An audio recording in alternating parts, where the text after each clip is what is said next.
오늘 우리에게 주신 하나님의 말씀은 사도행전 6장 1절에서 7절 말씀입니다. 제가 가지고 있는 성경으로는 신약성경 196페이지입니다.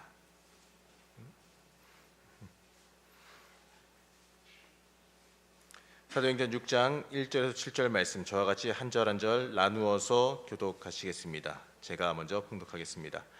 그때 제자가 더 많아졌는데 헬라파 유대인들이 자기 외 과부들이 매일의 구제에 빠짐으로 히브리파 사람을 원망하니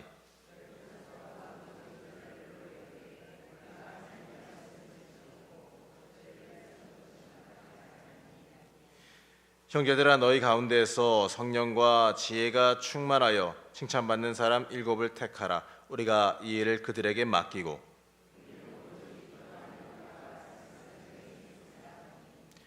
온 무리가 이 말을 기뻐하여 믿음과 성령이 충만한 사람 스데반과 또 빌립과 브로고도와 니가노르와 디몬과 바메나와 유대교에 입교했던 안디옥 사람 니골라를 택하여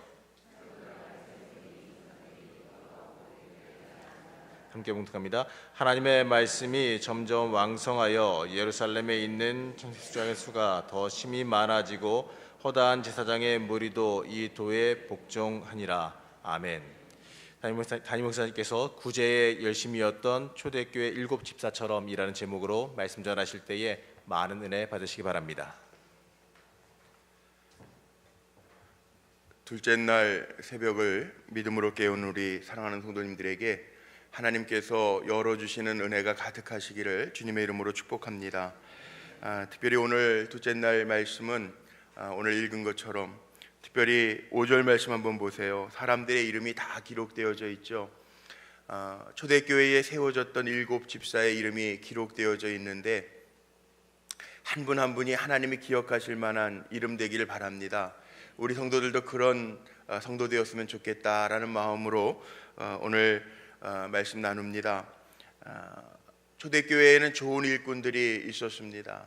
세워진 일꾼들, 칭찬받는 일꾼들, 성령과 지혜가 충만한 일꾼들이 있었습니다. 우리 불꽃교회도 특별히 기도하는 여러분들이 그런 일꾼인 줄로 믿습니다. 예루살렘 교회는 오늘처럼 무슨 중형교회, 대형교회, 소형교회 나누지는 않았겠지만 예루살렘 교회는 규모로 보면 대형교회입니다. 베드로가 설교할 때 3,000명이 회개하고 돌아오는 역사도 있었고 또 물론 예루살렘 교회가 힘을 얻어서 점점 흥왕하게 되었다라고 하는 말씀도 오늘 7절 말씀에 나와 있는데 교회 안에 문제 없으면 좋겠지만 문제가 있었습니다. 5장에 있는 말씀을 보면 이 예루살렘 교회가 외적으로 박해를 받는 모습이 보여지고 또 6장에 보면 고난과 박해는 잘 이겼는데 내적으로 이 구제하는 문제 때문에 헬라파 유대인과 히브리파 유대인 간의 갈등이 생겨지는 이야기가 나옵니다. 히브리파 유대인은 쉽게 얘기하면 머물러 있었던 유대에 늘 있었던 토박이 유대인이고 헬라파 유대인은 타향에서 살다가 돌아온 사람들, 유대인이긴 유대인인데 이주한 유대인들입니다. 그런데 예루살렘 교회가 커지면서 그 안에 어려운 사람들, 과부나 고아들이 있었겠죠. 특별히 오늘 말씀해 보면 과부들 돕는 일, 구제하는 일 때문에 히브리파 유대인하고 헬라파 유대인하고 갈등이 생겼습니다. 그런데 이 일들을 제자들이 감당하면서 사도들이 감당하면서 12명의 사도들인데 그 사도들은 다 어떻게 보면 히브리파 유대인들이라고 할 수 있는데 헬라파 유대인들에게 원망과 불평이 생기기 시작합니다. 교회가 문제가 뭐냐 하면 적든지 크든지 간에 늘 일손이 부족할 때 문제가 생기잖아요. 적은 교회만 일손이 부족한 게 아니라 규모가 커지면 커질수록 큰 교회일지라도 일하는 사람들은 늘 부족합니다. 또 하는 사람만 할 수도 있습니다. 일을 하다 보면 일손이 부족하다 보면 오해도, 별 필요가 없는 오해도 생길 때가 있습니다. 가장 이상적인 것은 받은 은사와 또 소명대로 잘 섬겨가면 제일 좋겠지만 은사와 소명대로 섬겨가다 보더라도 하는 사람이 있고 하지 않는 사람이 있고, 하다가도 사람과 사람 사이의 관계 때문에 종종 원망과 불평이 생길 때가 있다라는 거죠. 물론 초대교회의 공동체의 이슈는 모이면 기도하고 흩어지면 전도하자였는데, 그 외에 다른 문제, 이 구제하는 문제 때문에 갈등이 생기기 시작했습니다. 근데 오해가 커지면 문제가 커지는데, 이 문제가 커지는 가운데에 7명의 다른 집사들을 세워서 이 구제하는 일을 좀 맡기자, 교회 일들을 좀 맡기자라고 하는 이야기가 나오죠. 그래서 여기 7 집사를 선택하는데, 이 집사라고 하는 말이 코이노니아가 친교면 디아코니아가 섬김 아닙니까? 봉사 뭐 이런 뜻인데, 디아콘, 이 집사라고 하는 의미를 가지고 있는데, 어떻게 보면 교회라고 하는 것, 교회는요, 하나님의 주님의 몸된 교회는 이 일꾼들이 세워져서 더 흥왕하고 든든하게 세워져서 지금 2000년이 흘러서 지금까지 이어져 가고 있는데, 교회는 건물이 아니고 우리가 사람이라는 이야기를 참 많이 합니다. 주님의 이름으로 모인 사람들의 모임이 교회다, 에클레시아, 이런 이야기를 많이 쓰죠. 이 교회는요, 무엇이 필요하냐 하면 사람이 필요한 겁니다. 교회 안에서는 사람이 먼저입니다. 제가 국회의원 선거 전에 컬럼을 쓰다가 사람이 먼저입니다 썼는데, 주보에 실으려고 그랬더니 목사님들이 다 이거 정당에서 쓰는 단어입니다, 다른 어떤 정당에서 쓴다, 못 쓰게 하더라고요. 그래서 바꿨던 기억이 나는데, 교회 안에도요, 사람이 먼저예요. 교회 안에서 어떤 사람들이 세워져야 되냐 하면 진정한 그리스도인들이 세워져야 돼요. 믿음의 사람들이 세워져야 되고, 좋은 교회는 사람을 잘 길러내는 교회가 좋은 교회입니다. 오늘 7절 말씀해 보니까 예루살렘 교회에도 제자의 수가 점점 많아졌다라고 그랬죠. 제자, 예수님 닮아가는 사람 많이 세워지는 교회가 좋은 교회입니다. 우리 불꽃교회가 그러기를 원합니다. 초대교회 일꾼들처럼 우리가 성전 완공을 준비하는데 건물 잘 지었다고 좋아하는 것이 아니라, 우리 불꽃교회 안에서 좋은 그리스도의 일꾼들이 많이 나오기를 여러분들도 기도해 주시기를 부탁을 드립니다. 근데 믿음 좋은 그리스도인이 누구냔 말이에요. 믿음 좋은 그리스도인이, 우리가 사람 길러내는 교회가 돼야 되고, 정말 예수님의 제자를 많이 길러내는 교회가 돼야 되는데, 좋은 믿음의 일꾼들이 누구냔 말이에요. 종종 교회 안에서 저분 참 믿음 좋아 그러는데, 정말 예수님 같아 그러는데, 어떤 분이 그렇습니까? 저는 단언하건대 이게 직분이 믿음 좋은 걸 보장하는 건 아니에요. 목사나 장로나 권사라고 직분이 있기 때문에 믿음 좋다, 그건 아닌 것 같아요. 목사라도 흔들릴 수도 있고요, 장로님이라도 넘어질 때가 있어요. 그러니까 직분이 믿음을 보장하는 것 아니에요. 근데 믿음 좋은 것, 우리가 길러내야 될 일꾼은 어떤 일꾼이냐 하면 어렵지 않습니다. 위로는 하나님 사랑하고, 목숨을 다하고 뜻을 다하고 정성을 다해서 하나님 사랑하고, 옆으로는 이웃을 내 몸처럼 사랑할 수 있는 사람이 믿음 좋은 사람입니다.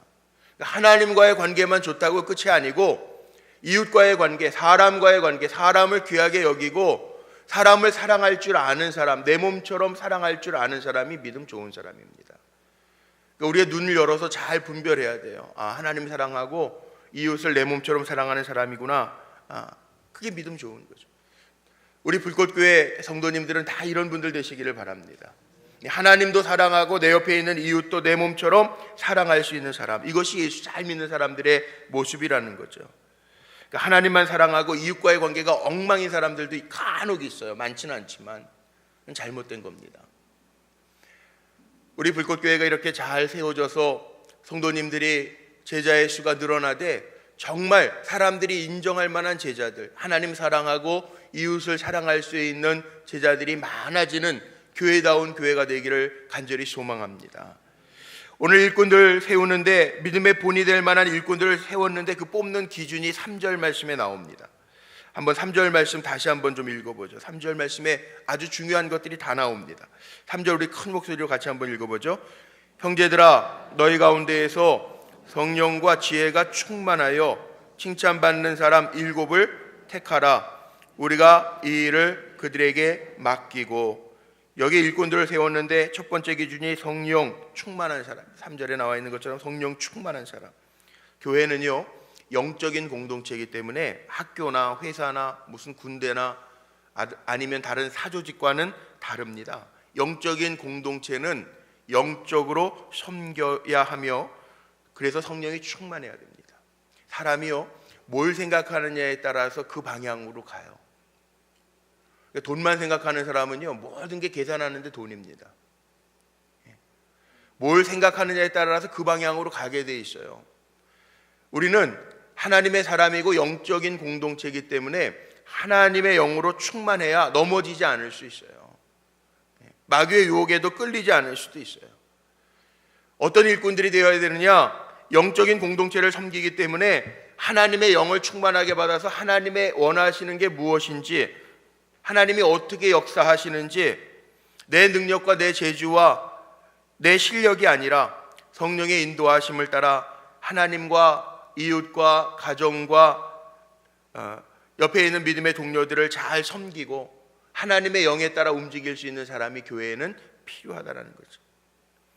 우리 성도님들이 전적으로 성령을 의지하며 주님의 인도하심을 따라 주님의 몸된 교회를 잘 섬길 수 있는 종들이 되시기를 주의 이름으로 축복합니다.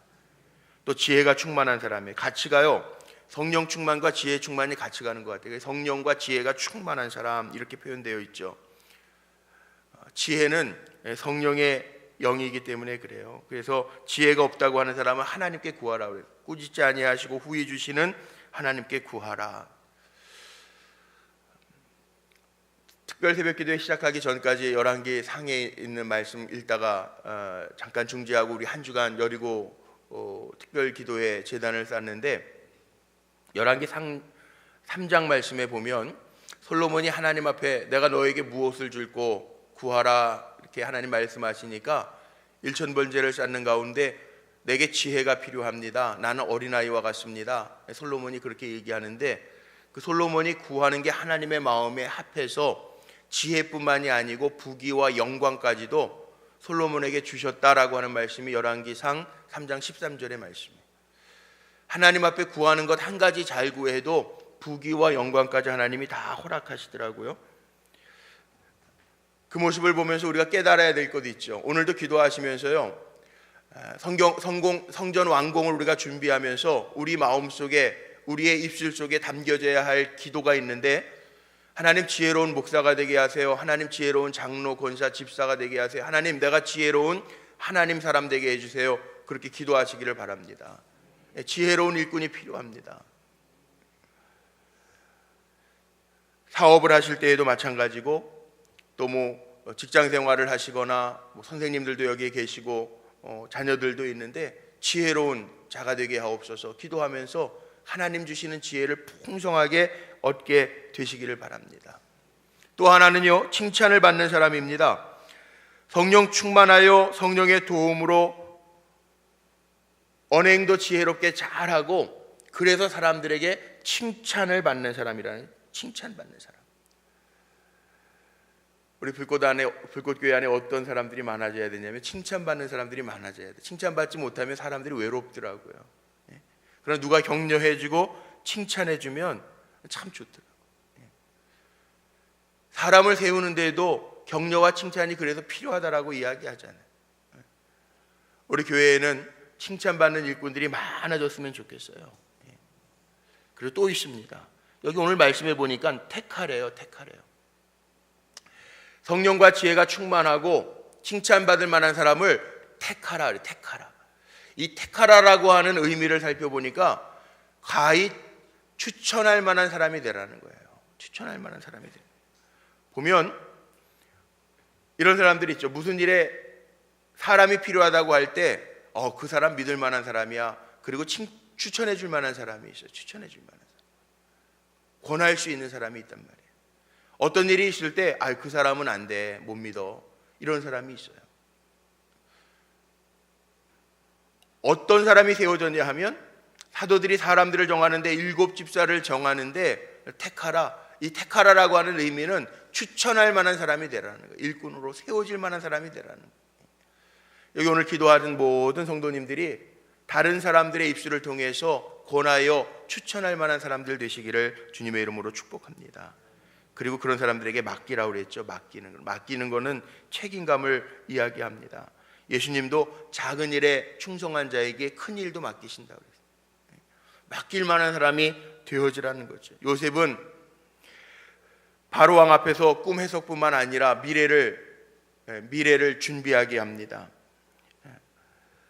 하나를 맡기면 열을 해내는 사람들이 있습니다. 요셉이 그와 같은 사람입니다. 우리 성도님들이 하나님께서 하나님의 일을 맡길 수 있는 성도가 되시기를 주님의 이름으로 축복합니다.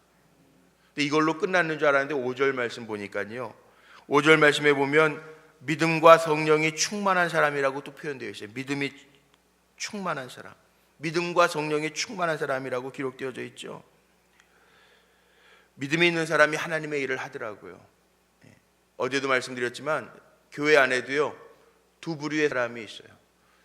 인간을 남자와 여자로 나누듯이 교회 안에도 믿음의 사람과 믿음 없는 사람이 있더라고요. 왜냐하면 믿음의 연조가 다 다르기 때문에도 그렇지만 이 삶의 습관에도 마찬가지예요. 믿음이 있는 사람과 믿음이 없는 사람이 있는데, 믿음이 있는 사람이 믿음 없는 사람 따라가지는 않잖아요. 그러니까 믿음이 있는 사람이 믿음 없는 사람을 잘 이끌어줘야 되는 교회가 되는 거예요.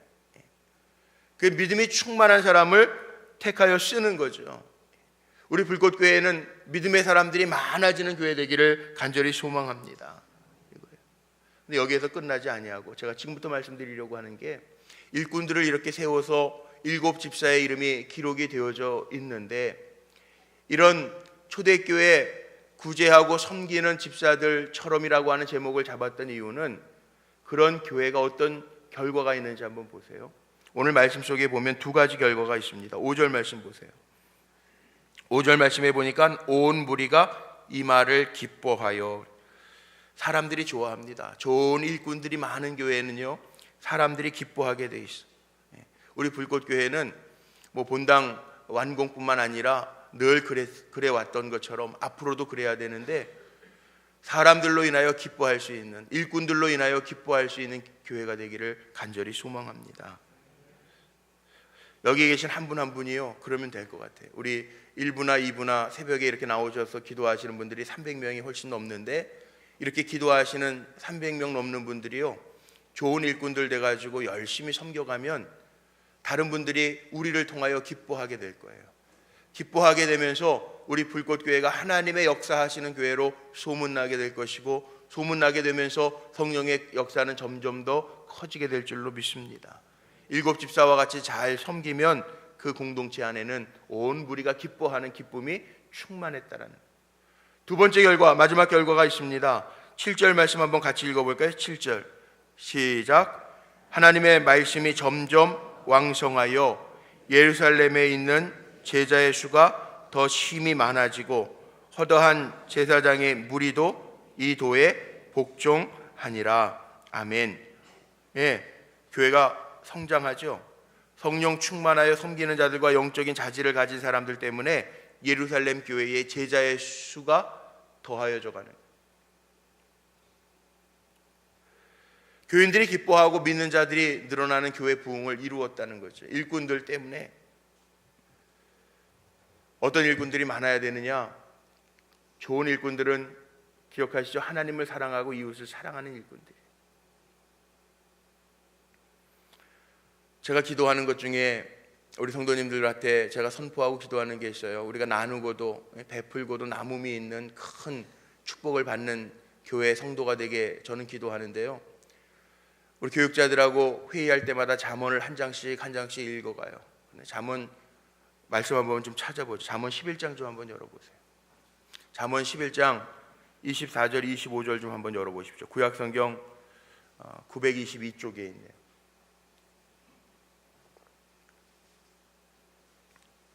잠언 11장 24절 25절 다 찾으셨으면 우리 큰 목소리로 같이 한번 읽어봅니다. 시작. 흩어 구제하여도 더욱 부하게 되는 일이 있나니 과도히 아껴도 가난하게 될 뿐이니라. 구제를 좋아하는 자는 풍족하여질 것이요 남을 윤택하게 하는 자는 자기도 윤택하여 지리라. 아멘. 이것이 베풀고도 나눔이 있는 은혜예요. 우리 불꽃교회가 어떤 교회가 되어야 되냐 하면, 움켜잡는 교회가 아니라 통로잖아요. 통로, 다리, 하나님과 세상을 이어가는 다리, 통로가 돼서 쓰임받는 교회 되기를 간절히 소망합니다. 사도행전 11장 말씀에 보면요, 안디옥 교회가 나오는데, 안디옥 교회, 비로소 그리스도인이라 칭함을 받게 된 것이 안디옥에서부터 시작이 되어졌는데, 기독교 역사에 보면요, 안디옥 교회가 선교사를 많이 파송하고, 안디옥 교회가 예루살렘 교회 구제연금을 가장 먼저 보냈던 교회고, 콘스탄틴 황제가 기독교를 공인하기 시작해 주후 4세기죠. 313년경에 기독교를 공인하기 시작하면서 이 안디옥 교회에서 병원을 만들었고요, 빈민과 나환자들을 돕는 구제기관들을 만들었다는 거예요. 하나님 앞에 쓰임받았다라는 거죠. 러시아 정교회라고 들어보셨어요? 러시아 정교회, 러시아 사람들 90%가 기독교인들이었는데, 러시아 정교회, 교회만 크게 짓고 나서 다른 짓 하고요, 하나님 앞에 죄 짓고요, 그러면서 18명으로 시작한 레닌 공산당에 망해버리고 말잖아요. 이게 역사잖아요. 교회가 어떤 일을 해야 되느냐, 이 축복의 통로가 돼야 되는 게 교회예요. 우리 불꽃교회가 일꾼이 많이 되어져서 축복의 통로로서의 사명을 잘 감당하는 교회로 세워지기를 주님의 이름으로 축복합니다. 어제도요, 주일날 우리 토요일날, 그러니까 지난 토요일이죠, 엊그저께 토요일날 사회봉사부에서 저 공주에 가서 아침부터 저녁까지 봉사활동을 하고 왔어요. 교회를 잘, 시골교회, 어려운 교회를 잘 섬기고 도와주고 페인트 칠해주고 그리고 왔어요. 30여 명의 우리 성도님들이. 근데 어제 권사님이 저에게 그 비디오를 찍은 것을 보내주셨더라고요. 근데 맨 마지막에 그 교회 목사님이 이런 고백을 하시더라고요. 그 시골교회 목사님이, 하나님께서 우리 불꽃교회를 통해서 이렇게 힘주시고 격려하시고 교회를 새롭게 하셨습니다. 여기 페인트 칠을 다시 해주셨는데 이 밝은 것이 이 여기 마을 사람들에게 밝게 보여지는 빛이 되기를 원하는데, 불꽃교회를 통하여라는 단어가 제 마음속에 참 와닿더라. 나중에 한번 제가 기회가 되면 설교할 때 한번 보여드릴게요. 불꽃교회를 통하여. 불꽃교회가 건물이 아니고요, 오늘도 이 새벽에 기도하면서 주의 이름을 부르는 여러분들이 불꽃교회예요. 이런 일꾼들이 많아질 때 하나님의 하시는 일들을 우리에게 보여주시는 거죠. 건물보다 중요한 게 사람이고, 하나님의 역사하심을 간증하는 교회, 섬김을 자랑할 수 있는 교회, 하나님의 역사를 눈으로 보여줄 수 있는 교회로 우리 불꽃교회가 쓰임받기를 원하는데, 그렇게 되기 위해서는 먼저 기도하는 저와 여러분이 좋은 일꾼 되어서, 오늘 말씀처럼 성령과 지혜가 충만한 일꾼이 되어서, 칭찬받는 일꾼이 되어서, 믿음 있는 일꾼이 되어서, 가히 다른 사람들에게 추천받을 만한 일꾼들이 되어서 쓰임받을 때 하나님은 한 분 한 분을 통해서 하나님의 살아계심을 보여주실 줄로 믿습니다. 감히 선포합니다. 한국교회의 미래는요, 건물에 있는 건 절대 아닙니다. 교회 프로그램에도 있는 거 아니에요. 프로그램도요, 바뀌더라고요. 저희 신학교 다닐 때에는 제일 유행했던 게 이게 찬양과 경배였어요. 그런데 또 바뀌더라고요. 90년대 되니까 가정사역이라고 하는 게 바뀌어지고요, 또 예배 사역이라고 하는 걸로 바뀌어지기도 하고요, 요즘에는 소그룹 사역이라고 하는 걸로 바뀌어지기도 하더라고요. 교회 프로그램도 때마다 유행을 따라 바뀌기도 해요. 그런데 바뀌지 않는 게 있어요. 교회 안에 주님의 몸된 교회를 이루고 있는 구성원들, 사람은 안 바뀌잖아요. 약방의 감초라고 하는 이야기 하죠. 저와 여러분이 감초와 같은 사람 되세요. 감초는요, 약을 만들 때 꼭 필요하대요. 목에 넘기기 위해서, 부드럽게 넘기기 위해서. 한약방 가도 어느 약방에나는 감초는 빠지지가 않는다. 우리 불꽃교회 정말 부드러운 일꾼들, 하나님의 일을 기쁨으로 감당할 수 있는 일꾼들이 많아져서 교회다운 교회를 세우는데, 이루는데 다 쓰임받는, 일곱 집사처럼 섬기는데 쓰임받는 복된 종들이 다 되시기를 주님의 이름으로 축원합니다. 기도하시겠습니다.